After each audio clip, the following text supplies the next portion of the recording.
for 5 minutes from New York. Thank you very much, Mr. Chairman, and thank you to our witnesses for joining us here today. Asset managers wield tremendous power and responsibility over trillions of dollars in assets, and it's important that they make investment decisions based solely on financial performance and risk management, rather than being swayed by political and social activism.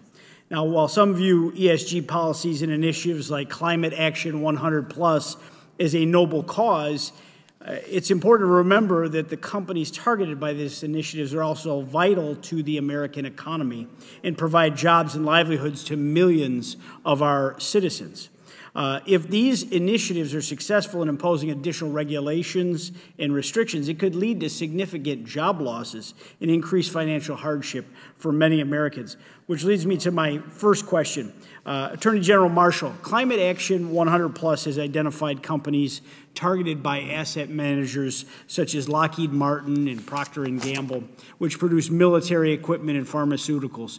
If there were to be significant change in the allocation of capital towards these companies, how might it affect national security and public health in the United States? Well, I think it absolutely could impact it based upon the ability of those companies to fulfill their mission. But, Congressman, one thing that's been talked about here is the market. And what has been ignored by your colleagues on the left is the fact that the market's not driving individuals to boycott certain segments of industry. They're not asking people to not be financed because of the particular jobs that they do.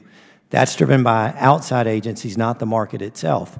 We need to let the market prevail, and if we do so, we have the opportunity to provide goods and services not only to the people of this country, but also to be able to maximize the value to investors. Thank you. The list also comprises energy producers and utility companies that rely on fossil fuels. If a shareholder proposal were to mandate a company like Xcel Energy, which provides natural gas and electricity to millions of Americans, to entirely abandon fossil fuels, how might that impact the customers and the employees of that company? Well, look at California, number one, by the way, about whether or not we're going to have rolling blackouts, whether or not we have reliable energy, and whether or not we have affordable power that the citizens of my state can be able to pay.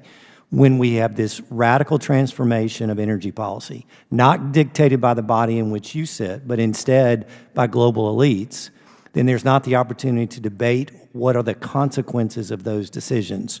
We are already beginning to see that, but yet what may occur in the near future, we still don't know. Yeah, these companies, whether or not ESG advocates agree, are essential to the American economy. They provide employment to hundreds of thousands of people, as well as essential services to millions. The International Energy Agency concedes that technology to achieve a net zero by 2050 does not yet exist. Does an investment strategy grounded in the basis of that target increase risk to investors? I think absolutely, and particularly risk as it relates to how it is that we're going to be able to provide cheap energy, which has been the driver of this company across the board to all Americans in all states. Yeah.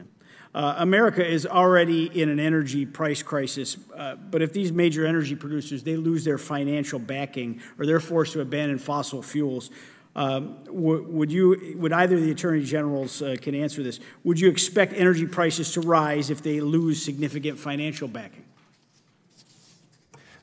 Absolutely. I mean, first of all, the technology is not to where renewables are going to supply what already is being supplied by those plants that are fueled by natural gas or coal. And if, in fact, we're unable to acquire the resources we need for the power to be generated, which we saw recently that caused the increased price for consumers, then America needs to be ready. We need to be ready to pay higher prices and also have unreliable energy, which we've been able to depend on for at least my lifetime, Congressman, and for others as well. And on that point, again, Congressman, I'll reiterate what the FERC commissioners just gave us, a dire warning about the stability of the grid and the security of the grid, given current circumstances. And just in my closing seconds, Attorney General Reyes, I know that many of the companies who do conform to ESG initiatives, they're relying on rare earth minerals, specifically resources that just are not readily available in the United States.